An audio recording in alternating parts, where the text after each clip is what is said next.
Yeah, I'll always be a metalhead. Nothing can take that away from me. Right. I mean, not jail, not people, not religion, not anything. I'll always be a metalhead, metalhead, metalhead, metalhead, metalhead, leaves you all right.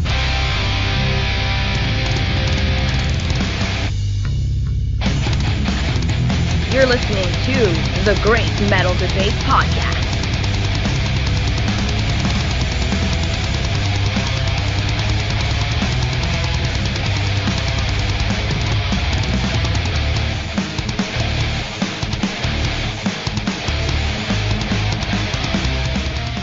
With the Metal Debate headquarters located in Kentucky, I often have special opportunity to hear and see metal bands from our neighbor to the south, Tennessee. One Tennessee band I was not familiar with, other than having heard the name, is Summoner's Circle. Recently, Summoner's Circle released their third full-length album titled Chaos Vector. I'm really impressed with this release.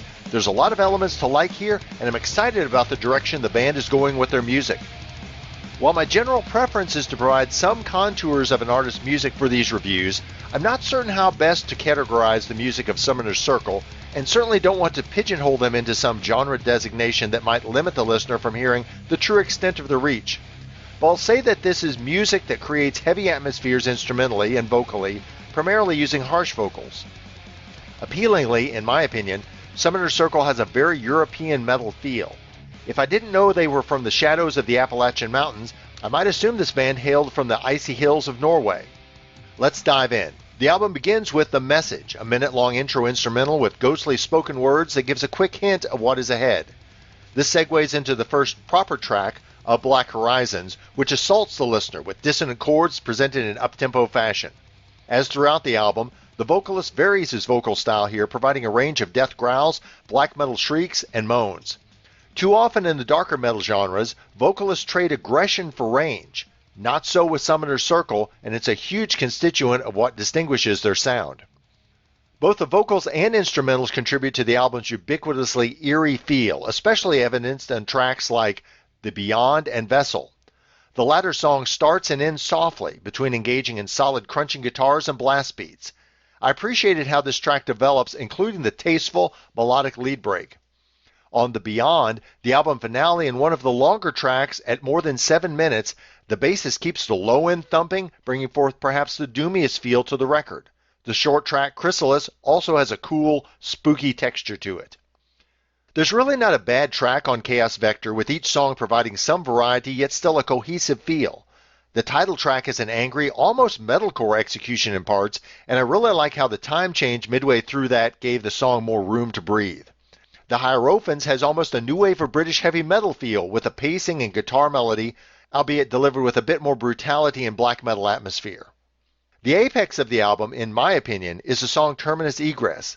Clocking in at over 9 minutes, this one is a real musical masterpiece and incorporates a lot of great elements that frankly took me by surprise. Of particular note are operatic vocals, plus violin and viola, contributed by Julie from Canadian metalers Gone in April. While not inconsistent with the other tracks, the shift in tone and approach was something of a slap in the face in a good way. The composition of Terminus Egress is magisterial, a beautiful melody with plenty of wicked riffs and anger for contrast. This one's on my short list for Metal Songs of the Year. It is worth noting that Chaos Vector is actually a concept album with a full accompanying storyline, and I'm excited to order a hard copy of the album just to get any extra goodies associated with the concept aspect. That said, the tracks are each individually strong enough to stand alone, and the album as a whole is completely enjoyable listening without needing to dive into the wormhole of dissecting the overarching narrative. If I had to characterize or label this, I'd call it epic symphonic black metal, although I think there are ingredients of many other styles which aficionados of death, doom, and even classic metal would appreciate. As I hinted before, despite incorporating a number of more modern elements, I definitely hear some older school influences in the music. And that to me is always the best formula. Artists looking forward musically, utilizing the best of the past in the mix without veering into the cringe of nostalgia. Summoner's Circle's Chaos Vector is available from Blood Blast Distribution. Check it out, you won't be disappointed.